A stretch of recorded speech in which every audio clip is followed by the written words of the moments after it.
আসসালামু আলাইকুম রহমতুল্লাহ। রোজার পরিচিতি ও ঐতিহাসিক পটভূমি। রোজা শব্দটি ফার্সি, এর আরবি শব্দ হলো সাওম। সাওম শব্দের আবিধানিক অর্থ বিরত থাকা। শরীয়তের পরিভাষায় সুবহে সাদিক থেকে সূর্যাস্ত পর্যন্ত নিয়ত সহকারে পানাহার এবং স্ত্রী সহবাস হতে বিরত থাকাকে সাওম বা রোজা বলা হয়। বস্তুত রোজা রাখার বিধান সর্বযুগে ছিল।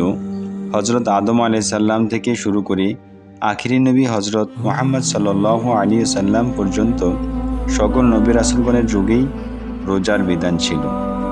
এদিকে ইঙ্গিত করে আল কোরআনে ইরশাদ হয়েছে, ইয়া আইয়ুহাল্লাযিনা আমানু কুতিবা আলাইকুমুস সিয়াম কামা কুতিবা আলাল্লাযিনা মিন ক্বাবলিকুম লাআল্লাকুম তাত্তাকুন। হে মুমিনগণ, তোমাদের জন্য সিয়ামের বিধান দেওয়া হলো যেমন বিধান তোমাদের পূর্ববর্তীদেরকে দেওয়া হয়েছিল, যাতে তোমরা তাকওয়া হাসিল করতে পারো। এই আয়াতের ব্যাখ্যায় আল্লামা আলুসি রহমতুল্লাহ আলাইহি স্বীয় তাফসীর গ্রন্থ রুহুল মাআনিতে উল্লেখ করেছেন যে এখানে মিন ক্বাবলিকুম শব্দ দ্বারা হজরত আদম আলাইহিসসালাম হতে শুরু করে হজরত ঈসা আলাইহিসসালামের যুগ পর্যন্ত সকল যুগের মানুষকে বোঝানো হয়েছে। এতে একথা প্রতীয়মান হচ্ছে যে রোজা কেবল আমাদের উপরই ফরজ করা হয়নি, বরং হজরত আদম আলাইহিসসালামের যুগ হতেই চলে এসেছে। তবে হজরত আদম আলাইহিসসালামের রোজার ধরন কেমন ছিল তা সঠিকভাবে বলা যায় না।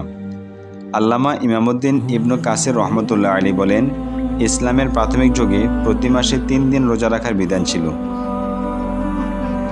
পরে রমজানের রোজা ফরজ হলে তা রহিত হয়ে যায়। হজরত মুআজ ইবনু মাসউদ, ইবনু আব্বাস, আতা কাতাদা এবং জাহাক রাদিয়াল্লাহু আনহু এর মতে মাসে 3 দিন রোজা রাখার বিধান হজরত নূহ আলাইহিস সালামের যুগ হতে শুরু করে নবী করিম সাল্লাল্লাহু আলাইহি সাল্লামের জমানা পর্যন্ত বলবৎ ছিল। পরে আল্লাহ তাআলা রমজানের রোজা ফরজ করে ওই বিধান রহিত করে দেন।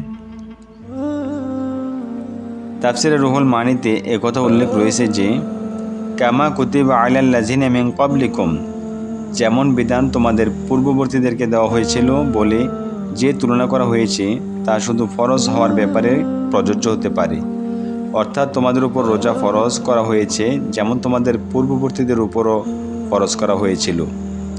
যদিও নিয়ম এবং সময়ের দিক থেকে তাদের এবং তোমাদের রোজার মধ্যে রয়েছে বিরাট ব্যবধান, অথবা নিয়ম এবং সময়ের দিক থেকে এই তুলনা প্রযোজ্য হতে পারে। তাই বলা হয় যে কিতাবীদের উপরও রমজান রোজা ফরজ ছিল। তারা তা বর্জন করে বছরে ওই একদিন উপবাস ব্রত পালন করে, যেদিন ফিরআউন নীল নদে নিমজ্জিত হয়েছিল। এরপর খ্রিস্টান সম্প্রদায়ও উক্ত দিনে রোজা রাখে। অবশ্য তারা এর সাথে আগে পিছে আরও 2টি সংযোগ করে নেয়। এভাবে বাড়াতে বাড়াতে তারা রোজার সংখ্যা 50-এর কোটায় পৌঁছায় দেয়। গরমের দিন এ রোজা তাদের জন্য দুঃসাধ্য হলে তারা তা পরিবর্তন করে শীতের মৌসুমে নিয়ে আসে। মুগাফফাল ইবনে হানজালা রাদিয়াল্লাহু আনহু হতে বর্ণিত, রাসূলুল্লাহ সাল্লাল্লাহু আলাইহি ওয়াসাল্লাম ইরশাদ করেন, খ্রিস্টান সম্প্রদায়ের উপর রমজানের 1 মাস রোজা ফরজ করা হয়েছিল। পরবর্তীকালে তাদের জৈনিক বাদশাহ অসুস্থ হয়ে পড়লে তারা এই মর্মে মানত করে যে আল্লাহ তাকে রোগমুক্ত করলে রোজার মেয়াদ আরও 10 দিন আমরা বাড়িয়ে দেব। এরপর পরবর্তী বাদশার আমলে গোস্ত খাওয়ার কারণে বাদশার মুখে রোগ ব্যাধি দেখা দিলে তারা আবারও মান্যত করে যে আল্লাহ যদি তাকে সুস্থ করে দেন তবে আমরা অতিরিক্ত আরও 7 দিন রোজা রাখব। তারপর আরেক বাদশাহ সিংহাসনে সমাসীন হয়ে তিনি বলেন, 3 দিন আর ছাড়ব না। এবং তিনি এও বলেন যে এ রোজাগুলো আমরা বসন্তকালে পালন করব। এভাবে রোজা 30-এর সংখ্যা অতিক্রম করে 50-এর কোটায় পৌঁছে যায়। তাফসীরে রুহুল মাআনি 2য় খণ্ড। হজরত ইবনে আব্বাস রাদিয়াল্লাহু আনহু থেকে বর্ণিত, তিনি বলেন, রাসূলুল্লাহ সাল্লাল্লাহু আলাইহি ওয়াসাল্লাম মদিনায় আগমন করে দেখতে পেলেন যে ইহুদিরা আশুরার দিন সাওম পালন করে। তিনি জিজ্ঞাসা করলেন, কি ব্যাপার, তোমরা এদিনে সাওম পালন করো কেন? তারা বলল, এই অতি উত্তম দিন। এই দিনে আল্লাহ তাআলা বনি ইসরাইলকে তাদের শত্রুর কবল হতে নাজাত দান করেন। ফলে এদিনে মুসা আলাইহিস সালাম সাওম পালন করেন। রাসূল সাল্লাল্লাহু আলাইহি ওয়াসাল্লাম বলেন, আমি তোমাদের অপেক্ষা মুসার অধিক হকদার। এরপর তিনি এদিন পালন করেন এবং সাওম পালনের নির্দেশ দেন। সহিহ বুখারী শরীফ সাওম অধ্যায়। উপরোক্ত আলোচনার প্রেক্ষিতে এ কথা প্রমাণিত হয় যে হজরত মুসা আলাইহিস সালাম ও হজরত ঈসা আলাইহিস সালাম এবং তাদের উম্মতগণ সকলে সওম পালন করেছেন। নবীগণের মধ্যে হজরত দাউদ আলাইহিস সালামের রোজা বিশেষভাবে উল্লেখযোগ্য। হজরত আব্দুল্লাহ ইবনে আমর ইবনুল আস রাদিয়াল্লাহু আনহু থেকে বর্ণিত, তিনি বলেন, নবী সাল্লাল্লাহু আলাইহি সাল্লাম আমাকে জিজ্ঞেস করলেন, তুমি কি সবসময় রোজা রাখো এবং রাতভর নামাজ আদায় করো? আমি বললাম, জি হ্যাঁ। তিনি বললেন, তুমি এরূপ করলে তোমার চোখ বসে যাবে এবং শরীর দুর্বল হয়ে পড়বে। যে ব্যক্তি সারা বছর রোজা রাখলো সে যেন রোজাই রাখলো না। প্রতি মাসে 3 দিন রোজা রাখা সারা বছর রোজা রাখার সমতুল্য। আমি বললাম, আমি এর চেয়ে বেশি রাখার সামর্থ্য রাখি। তিনি বললেন, তাহলে তুমি সাওমে দাউদি পালন করো। তিনি একদিন রোজা রাখতেন আর একদিন ছেড়ে দিতেন, ফলে তিনি দুর্বল হতেন না এবং যখন তিনি শত্রুর সম্মুখীন হতেন তখন পলায়ন করতেন না। সহিহ বুখারী শরীফ সওম অধ্যায়। এতে একথা প্রমাণিত হয় যে হজরত দাউদ আলাইহিস সালাম ও সিয়াম পালন করেছেন।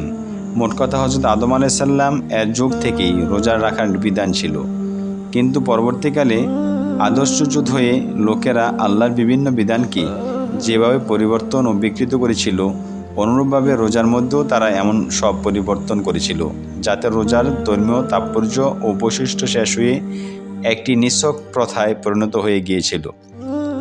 এহেন অবস্থা হতে রোজাকে রহমত, বরকত ও মাগফিরাতের দিক ফিরিয়ে আনার লক্ষ্যে এবং একে আত্মিক, নৈতিক ও চারিত্রিক কল্যাণের ধারক বানানোর নিমিত্তে মহান রব্বুল আলামিন দ্বিতীয় হিজরিতে রমজান মাসের রোজাকে এই উম্মতের উপর ফরজ করে দেন। যেমন আল্লাহ তাআলা ইরশাদ করেন, হে মুমিনগণ, তোমাদের জন্য সিয়ামের বিধান দেওয়া হলো যেমন বিধান তোমাদের পূর্ববর্তীদেরকেও দেওয়া হয়েছিল, যাতে তোমরা তাকওয়া হাসিল করতে পারো। আল্লাহ রাব্বুল আলামিন আরও বলেন, রমজান মাস, এতে মানুষের দিশারি এবং সৎপথের স্পষ্ট নিদর্শন ও সত্যাসত্যের পার্থক্যকারী রূপে কোরআন অবতীর্ণ হয়েছে। সুতরাং তোমাদের মধ্যে যারা এ মাস পাবে তারা যেন এ মাসে সিয়াম পালন করে। ইসলাম অন্যান্য ইবাদতের মতো রোজার মধ্যেও বেশ কিছু মৌলিক ও বিপ্লবিক সংস্কার সাধন করেছে। সমাজের সর্বস্তরে এই সুদূর সংস্কারের প্রভাব সুস্পষ্ট। ইসলামের সর্বপ্রধান সংস্কার হলো রোজার ব্যাপারে ধারণাগত পরিবর্তন। অর্থাৎ ইহুদিদের দৃষ্টিতে রোজা ছিল বেদনা ও শোকের প্রতীক। ইসলামের দৃষ্টিতে রোজা হলো এমন এক সার্বজনীন ইবাদত যা রোজাদারকে দান করে আত্মার সজীবতা, হৃদয়ের পবিত্রতা ও চিন্তাধারার বিশুদ্ধতা। এ রোজার মাধ্যমেই লাভ করে অপার্থিব স্বাদ, লাভ করে এক নতুন উদ্যম ও প্রেরণা। রোজার ওপর আল্লাহ তাআলা যে পুরস্কার ঘোষণা করেছেন তা এক মুহূর্তে মানুষকে করে তোলে ভোগে বিস্মৃত, ত্যাগে উদ্বৃত্ত এবং আত্মবিশ্বাসে বলীয়ান। হাদিসে কুদসিতে উল্লেখ রয়েছে, আল্লাহ পাক ইরশাদ করেন, রোজা আমারই জন্য এবং আমি নিজেই এর পুরস্কার দান করব। সুবহানাল্লাহ। অন্য এক হাদিসে আছে, রোজাদার ব্যক্তি 2টি আনন্দ লাভ করবে। একটি আনন্দ হলো ইফতারের মুহূর্তে আর অপরটি হলো তার প্রতি পালকের সাথে সাক্ষাতের মুহূর্তে। সুবহানাল্লাহ। রোজাদার ব্যক্তি যেন সাধ্যাতীত কোনো কষ্ট না হয়, এর জন্য রাসূল সাল্লাল্লাহু আলাইহি ওয়াসাল্লাম সাহারিকে সুন্নত এবং বিলম্বে সাহারি গ্রহণ করাকে মুস্তাহাব বলেছেন। এমনইভাবে ইফতারের সময় বিলম্ব না করে ওয়াক্ত হতেই ইফতার করার হুকুম দিয়েছেন। কোনো কোনো প্রাচীন ধর্মমতে রোজা এক বিশেষ শ্রেণীর জন্য পালনীয় ছিল, কিন্তু ইসলাম রোজাকে সকল শ্রেণী বিভক্ত ও সীমাবদ্ধতা হতে মুক্ত করে এক সার্বজনীন রূপ দান করেছেন। ইসলামের বিধানে প্রত্যেক সক্ষম মুসলমানের জন্য রোজা রাখা ফরজ। আল্লাহ রাব্বুল আলামিন বলেন, সুতরাং তোমাদের মধ্যে যারা এ মাস পাবে তারা যেন এ মাসে সিয়াম পালন করে।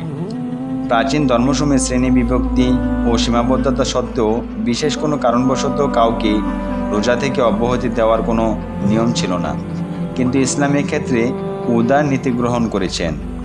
মাজুর অক্ষম ব্যক্তিদের রোজার বিষয়টি বিবেচনায় এনে ওজর দূর না হওয়া পর্যন্ত তাদেরকে রোজা না রাখার অনুমতি প্রদান করা হয়েছে।